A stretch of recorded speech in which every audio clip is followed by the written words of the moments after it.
Ainsi vous serez jugés dignes de paraître devant le Fils de l'homme. Alléluia.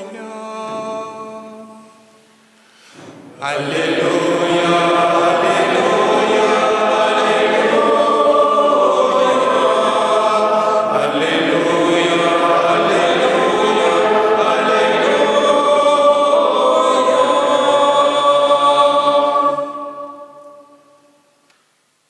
On verra le Fils de l'homme venir dans les nuées avec grande puissance et grande gloire. C'est cela que nous attendons. Nous attendons sa venue dans la gloire. Et pour nous, c'est une joie. Quand on attend quelque chose de très important, quelque chose qui nous est cher, et que finalement nous l'avons, nous sommes dans la joie. C'est tout l'importance de l'espérance. Si nous n'avons pas attendu, alors nous n'aurons pas la joie. Nous en avons fait l'expérience cette semaine avec le chauffage. Pendant plusieurs semaines, cette chapelle n'était pas chauffée. Et le jour où le chauffage est arrivé, les frères ont exprimé leur joie en écrivant sur le tableau des remerciements aux frères chauffagistes. Alors que si on avait commencé le chauffage dès le mois d'octobre, aucun remerciement n'aurait été donné aux frères chauffagistes. Donc on voit que quand on a attendu quelque chose, on est dans la joie quand on l'a. Alors saint Thomas nous dit que cette espérance de voir un jour Jésus dans la gloire, c'est une passion divine. Alors, cette passion, elle est une force en nous, mais elle peut être enfouie. Et c'est vrai, on peut se demander, on peut demander à notre cœur. Vous savez, très souvent dans les psaumes, le psalmiste interroge son cœur. Qu'est-ce que tu attends, mon cœur? Qu'est-ce que tu attends? Et à ce moment-là, on regarde ce qu'il y a dans notre cœur. Quelles sont nos vraies espérances? Qu'est-ce que, dans notre cœur, nous pouvons dire, oui, si je l'ai, je serai vraiment dans la joie. Et là, il faut être honnête, parce que très bizarrement, on sait très bien se mentir à soi-même. On peut très bien dire, mais bien sûr, j'attends Jésus, bien sûr. Très bien, mais alors comment dans mon cœur, véritablement, Jésus est mon espérance?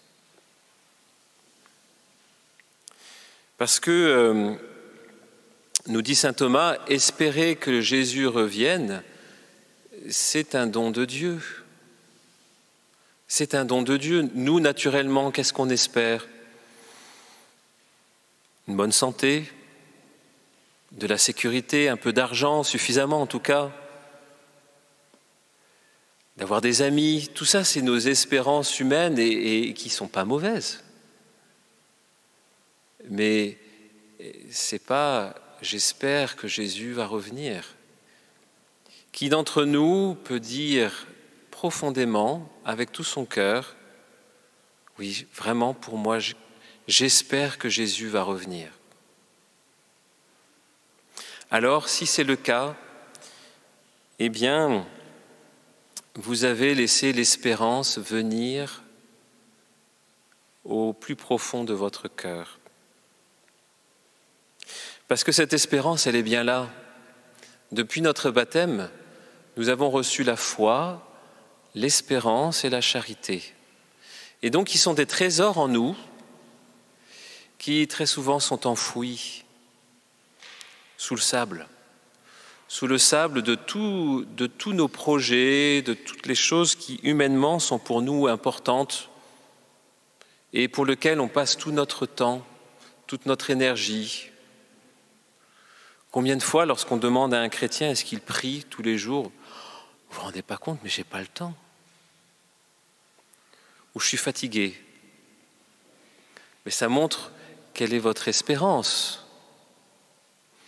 Toute votre énergie va dans beaucoup de choses, mais pas dans l'espérance, puisque la prière est une manifestation de l'espérance. Oui, l'espérance, en fait, elle est quelque chose, une source en nous. Et c'est bien difficile pour nous d'entrer dans l'espérance, la vraie. Et c'est pour ça que très souvent, eh bien, il nous faut passer par beaucoup de détresse. C'est pour ça peut-être que l'Évangile nous commence en disant, en ces jours-là, après une grande détresse. Très souvent, c'est les épreuves de la vie qui nous font petit à petit abandonner tous nos faux espoirs. Et ça peut prendre beaucoup de temps. Je me souviens aux Philippines, une discussion avec une oblate, dont le mari était petit à petit en train de devenir sénile et qui ne pouvait plus marcher et petit à petit, il perdait tout. Et donc cette oblate me disait, mais pourquoi ? Et je n'avais pas pensé, c'est vrai, pourquoi ? Et spontanément, je lui ai dit, mais est-ce qu'il ne faut pas rentrer, pour rentrer dans le royaume des cieux, est-ce qu'il ne faut pas être un petit ? Seuls les petits rentrent dans le royaume des cieux, seuls les enfants. C'est Jésus qui dit ça, c'est pas moi.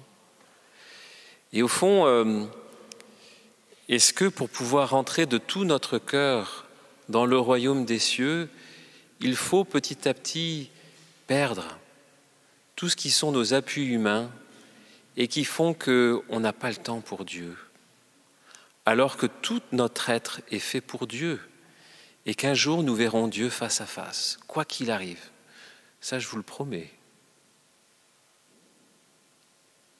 Donc, si Dieu est un Père, il ne veut pas qu'on perde de temps et surtout, il veut nous préparer. Il veut nous préparer. Il veut nous préparer pour que notre cœur puisse attendre ce retour de Jésus qui sera à la fin des temps, nous ne savons pas quand, même Jésus nous dit, même le Fils ne le sait pas. Mais nous savons en tout cas qu'un jour, il reviendra. Et pour chacun d'entre nous, ce retour, ça sera très probablement la mort. Peut-être que nous ne connaîtrons pas le retour visible du Christ dans ce monde, mais nous le connaîtrons de toute façon au moment de notre mort. Et donc, si je veux atteindre cette vie éternelle, eh bien, je dois petit à petit me laisser faire, petit à petit découvrir ce qui est important.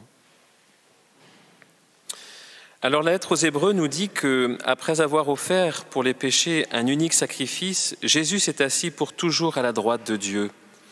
Et voyez, ça c'est la liturgie. Elle nous fait regarder la fin des temps et puis elle nous fait regarder le début.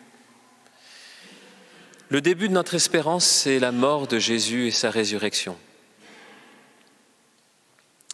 Pour comprendre l'origine de notre espérance, il faut comprendre que Jésus est vainqueur de la mort. Jésus, par sa résurrection et son ascension, est une source éternelle de vie pour nous. Il est source qui jaillit dans le cœur de chaque homme.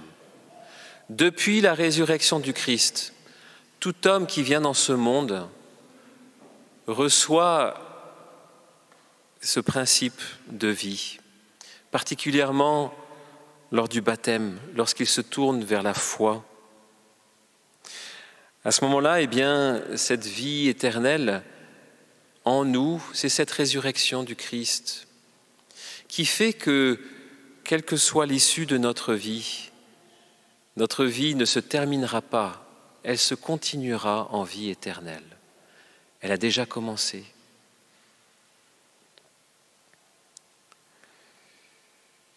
Alors, nous avons cette espérance telle qu'elle nous est donnée dans le livre de Daniel. Je ne sais pas si vous avez été attentifs. Beaucoup de gens qui dormaient dans la poussière de la terre s'éveilleront pour la vie éternelle. Alors, depuis la résurrection, le Seigneur est notre lot, notre partage, notre coupe. De lui dépend notre sort, nous dit le psaume 15.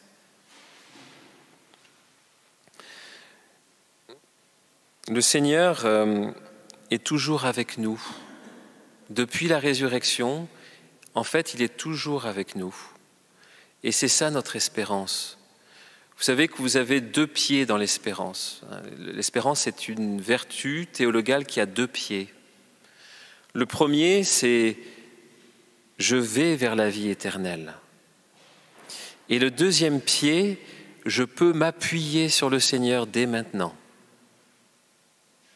Et c'est pour ça que le psaume dit « Je garde le Seigneur devant moi sans relâche. Il est à ma droite, je suis inébranlable. » Et donc on voit bien que les lectures d'aujourd'hui, qui sont les lectures de la fin du temps ordinaire, qui nous préparent à le Christ roi de l'univers, qui nous préparent à l'avant, eh bien, sont des lectures d'espérance.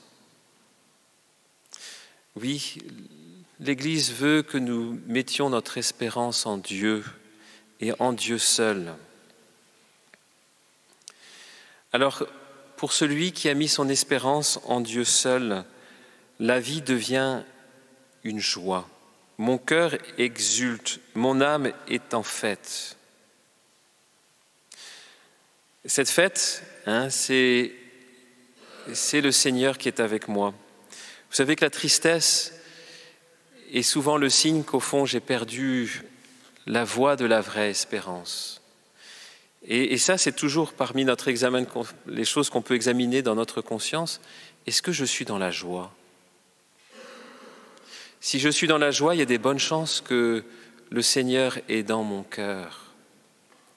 Si je suis dans la tristesse, alors c'est pour moi un appel à revenir dans l'espérance. Seigneur, je suis triste. Pourquoi ? Tu es là. Est-ce que je ne t'ai pas oublié ? Est-ce que, au fond, Seigneur, j'ai pris une autre voie que celle de ta vie ? Est-ce que je n'ai pas mis ma force dans des choses qui ne me donneront pas la joie ? Alors, nous avons cette prière de collecte. Je ne sais pas si vous avez entendu au début. « Accorde-nous, Seigneur, de trouver notre joie dans notre fidélité. » Le Seigneur nous montre le chemin de vie. Il est avec nous, à notre droite, sans relâche. Il est notre joie. Et notre joie, c'est dans notre fidélité avec le Seigneur. Donc, demandons cette grâce au Seigneur pendant cette messe, et bien de pouvoir écouter notre cœur, de savoir qu'est-ce qu'il y a dans notre cœur, de savoir où est ma vraie espérance. Et si mon espérance n'est pas en Dieu, alors écoutons le Seigneur, écoutons ce que le Seigneur a à nous dire. Mes pensées, dit le Seigneur, sont des pensées de paix et non de malheur. La paix, la joie, ça sont 2 fruits de l'esprit pour celui qui a découvert le Christ dans sa vie, le Christ comme son espérance.